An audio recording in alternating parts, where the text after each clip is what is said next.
Today, we're going for an adventure on the Westport River. The river is beautiful and home to so many beautiful animals, plants, trees, and even homes. The people of Westport love the river, and it is part of what makes this place home. Join Roberta Carvalho, Science Director at the Westport River Watershed Alliance, as she takes us through her weekly water testing routine in the summer. Lots of sources contribute bacteria and nitrogen to the river, so Roberta and her team work with several government agencies to keep constant track of what is happening in the river and make sure it is safe for people to use. There are testing spots all over both branches of the river, and they all get tested every week during the summer season when the river is most used.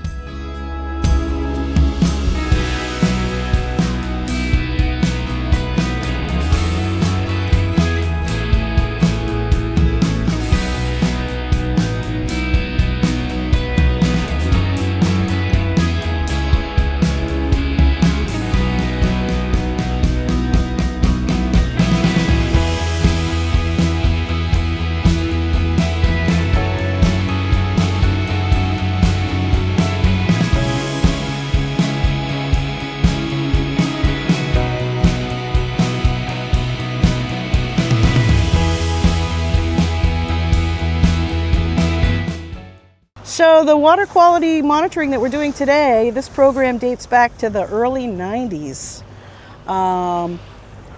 when people were concerned that shellfish beds were starting to be shut down more often. And shellfish beds are opened and closed by the Division of Marine Fisheries, but it's based on levels of fecal coliform bacteria in the water. So the big picture is that the water needs to be very clean for shellfish to be able to be harvested. They might still be able to grow, but for safety and human consumption, they've set very rigid standards for bacteria levels for shellfishing. And also bacteria levels have a level that are safe for recreational contact. So swimming, the level is 200 colonies. Boating, the level is 1,000 colonies. So the data that we're collecting can be looked at in terms of, is the water safe for contact on the day that we collected the samples? The program, when it began, was run by volunteers, and they actually built their own laboratory in the Board of Health's office to culture the samples and grow the bacteria so that they could count the colonies. But in the early 2000s, the Watershed Alliance took a step up, and we decided to get our data qualified by the state. And in order to do that, it's a bit of documentation. And so we, like many other groups, developed a quality assurance project plan, which sort of details our sampling methodology and the laboratory's criteria, and all that information is submitted to the state and to the EPA.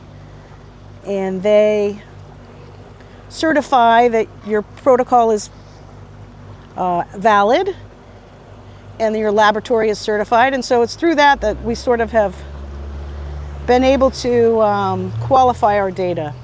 We share it with the state and sort of gives long-term trends about water quality conditions in the river over the years. We also work in partnership with the Buzzards Bay Coalition to collect nutrient samples. So on totally different days, we go out and take samples for nutrient analysis, specifically nitrogen, throughout the entire river. And that information provides yearly levels of nitrogen in the river, which is important because the Westport River has a TMDL, that stands for Total Maximum Daily Load, from the EPA, requiring the Westport River to have a certain level of nitrogen in order to maintain its healthiness. And unfortunately, to this day, the Westport River is still over that level. It's one of the major issues affecting the health of the Westport River. There are many sources of pollution affecting the river. We know that what we're testing for today, the bacteria is coming from many different sources. You know, it's all related to warm-blooded animals and fecal feces. So sources for that are failing septic systems, dog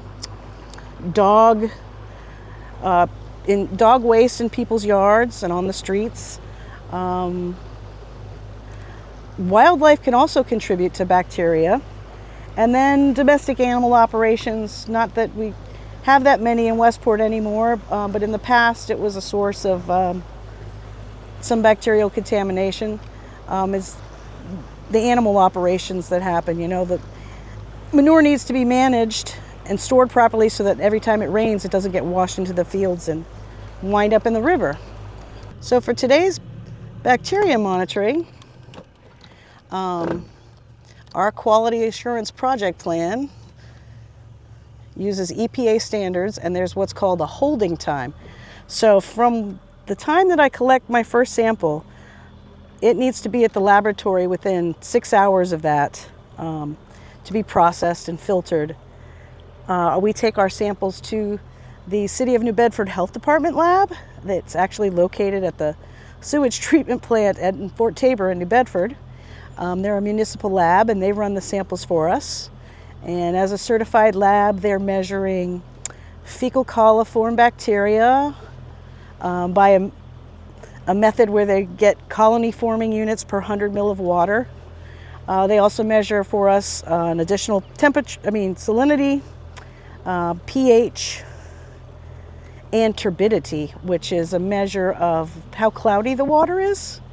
The samples that we take for bacteria have to be incubated for 24 hours before we get the results. So they'll filter them as soon as we bring them in, filter them, get them in the incubator, and then tomorrow they will remove the plates and count the colonies and report back to us the levels of bacteria in the water and all the other results. So within 24 hours, tomorrow we'll get the results, and once we get them, we will mock up a little map showing what the bacteria levels were for each place that we went, and put it up on our website and sort of give people an idea of water quality conditions for that day. You know, the results are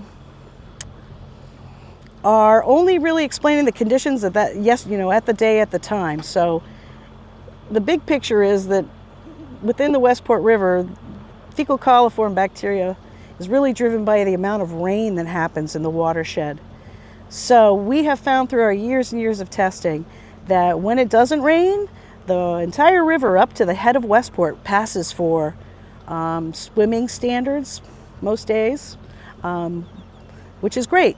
If it does rain, we often see that the Upper East Branch is where bacteria levels get high first, and that's for many reasons. And probably the biggest one is some of the stormwater runoff. Some of our roads, especially Old County Road, was built to drain all the road runoff from the road and pipe it right into the river. So a good practice is that if it rains,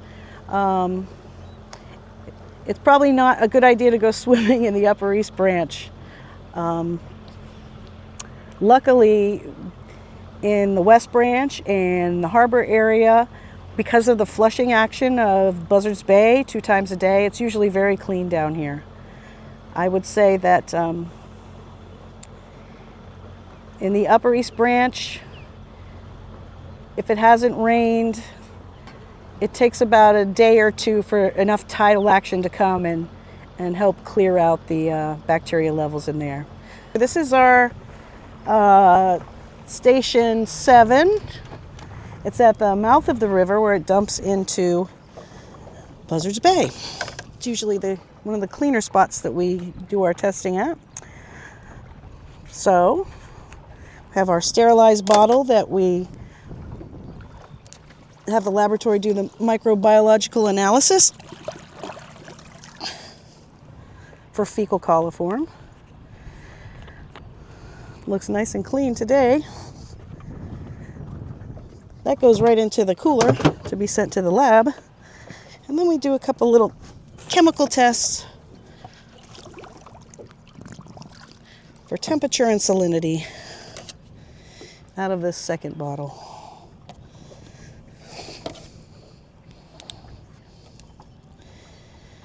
Ooh, it's warmed up. So the temperature here is 71.7 Fahrenheit.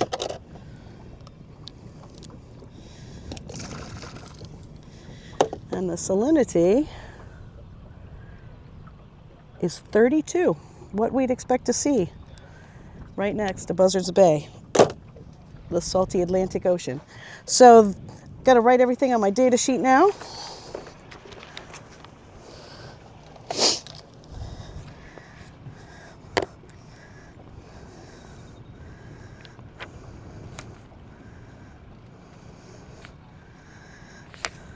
And then we're off to our next station in the West Branch.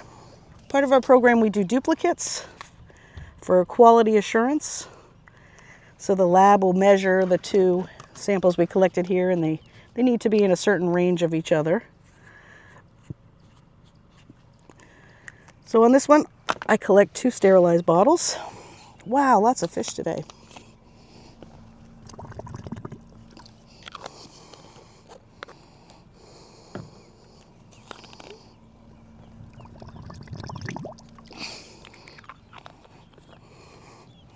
These go straight into the cooler. And we'll take one for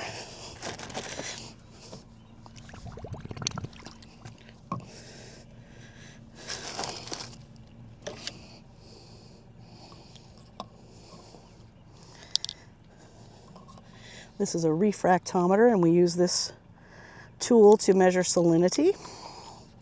We're also measuring temperature. 76 degrees.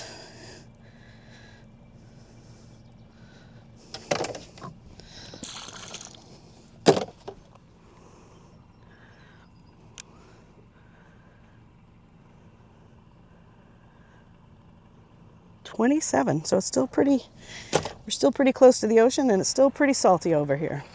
So inside is a little scale, almost like a thermometer. Oh, okay. And there's a prism on top, and the prism bends the light based on how salty the water is. So you have to be very careful not to scratch the lens on the refractometer, or do anything to scratch it, because it would ruin your ability to read the refractometer. And that little piece of equipment is $400 for a good scientific one. So a great thing about our program is that we have a lot of volunteers that help us with water quality monitoring. Every week I usually have a person come out and help with sample collection on the boat. I didn't mention this earlier, but our bacteria monitoring happens every week from June through August. And we, like I said, we post our results on our website. We do that during that time period because that's when recreational use of the river is at its highest. So people want to know is how clean is the water.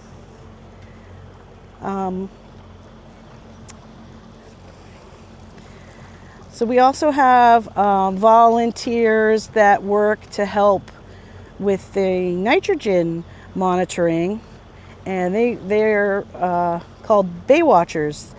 The Buzzards Bay Coalition provides all the supplies and equipment, and there are we have people sharing sites. So there are probably 15 volunteers that every 5 days go out and take water samples and measure temperature, salinity, water clarity using a tool called a Secchi disc. And they also do a little chemical titration to figure out how much dissolved oxygen there is in the water. When I talked about the effects of nitrogen, too much nitrogen makes algae grow out of control. And when there's too much algae, it can make the water gross, but it can also smother the bottom.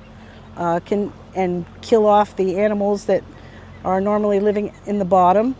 It can also decrease oxygen levels in the water so much that you might have fish kills because they don't have oxygen to breathe. So the Bay Watchers monitor that dissolved oxygen parameter to sort of look throughout the summer and what are our oxygen levels doing in the bottom. So without our volunteers, we wouldn't be able to collect data from all over.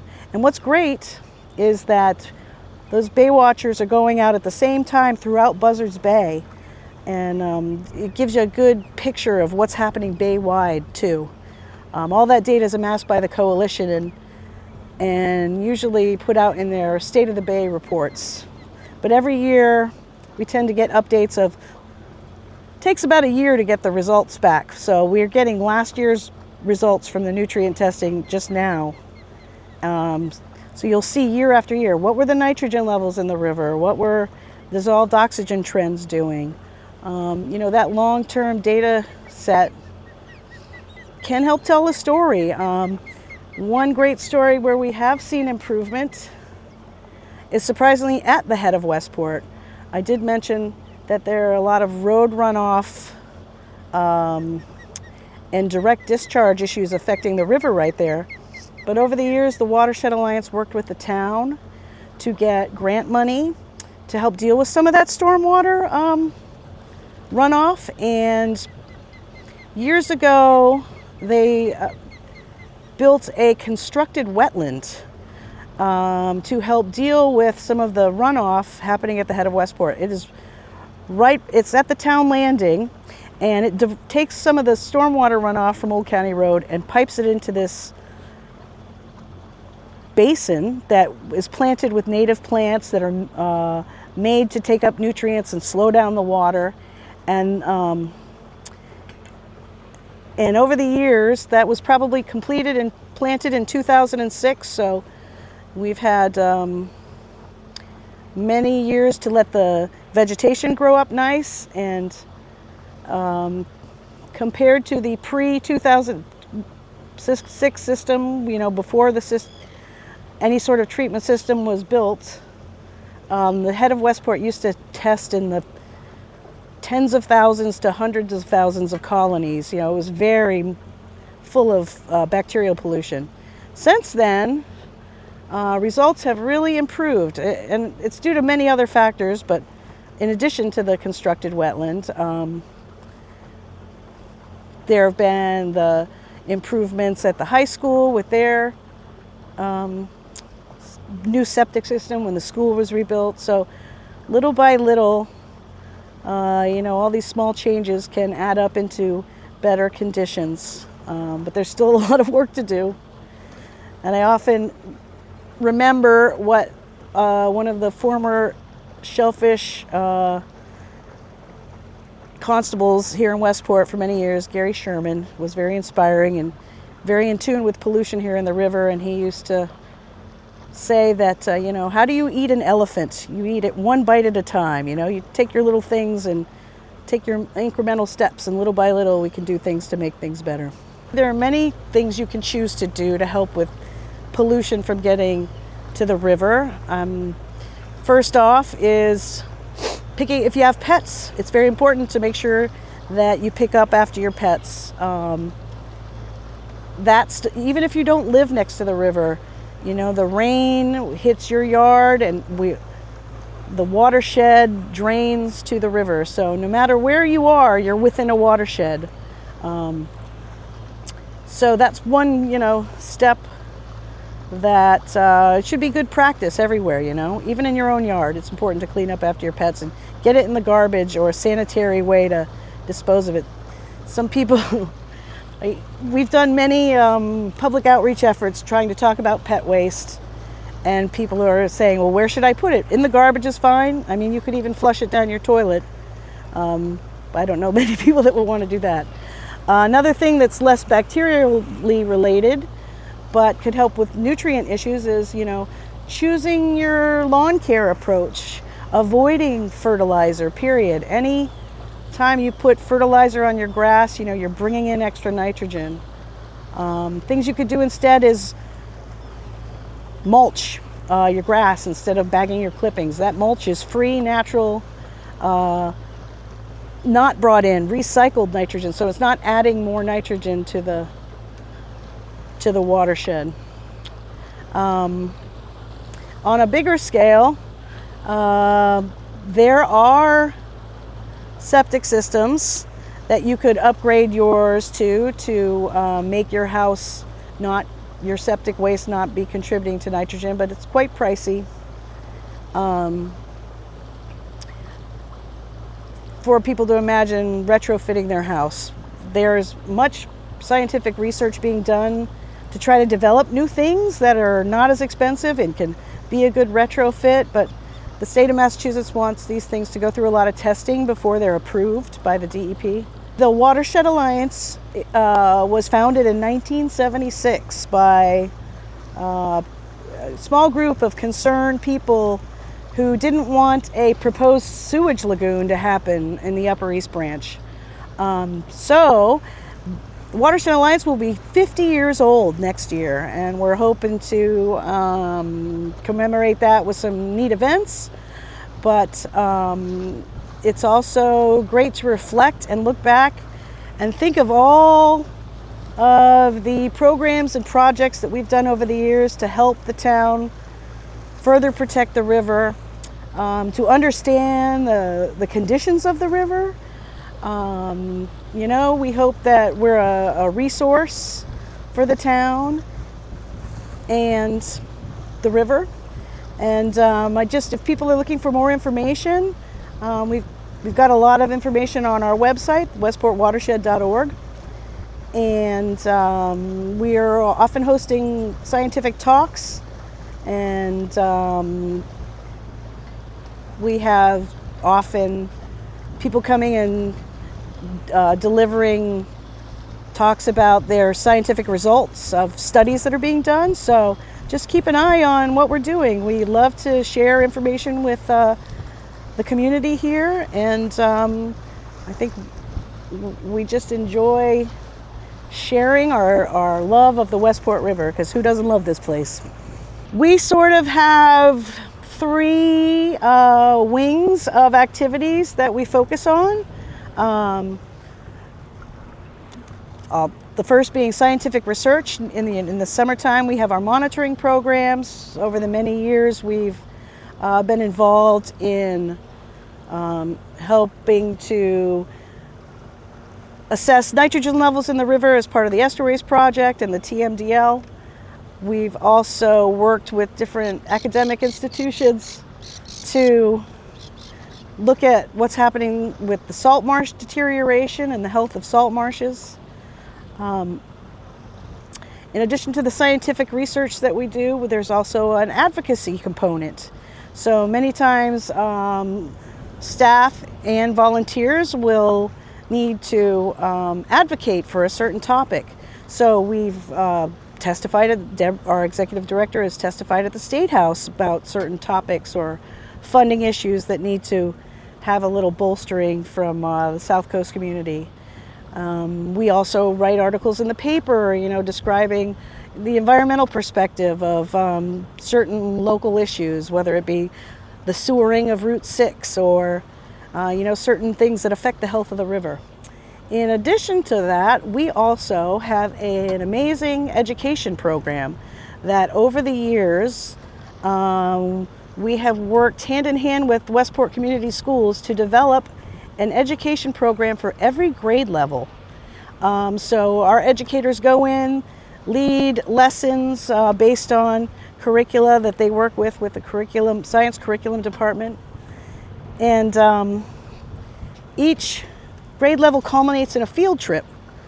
And so many kids here in Westport, from kindergarten to high school, every year have gone out with the Watershed Alliance to learn about different things, coastal systems, vernal ponds, wetlands. And so that's something we're very proud of. So in addition to all of our sort of public-facing, sampling and education programs, then we've got our River Center, which is our new headquarters. We moved in 2019, where we host open houses where people can come in and learn about certain topics. Our first floor is sort of a science discovery center. We've got some neat augmented reality sandboxes and aquariums and microscopes that are used to discuss different topics. It's a big change for us. We didn't have a permanent headquarters until 2019, so we're very excited to imagine the possibilities in that building going forward.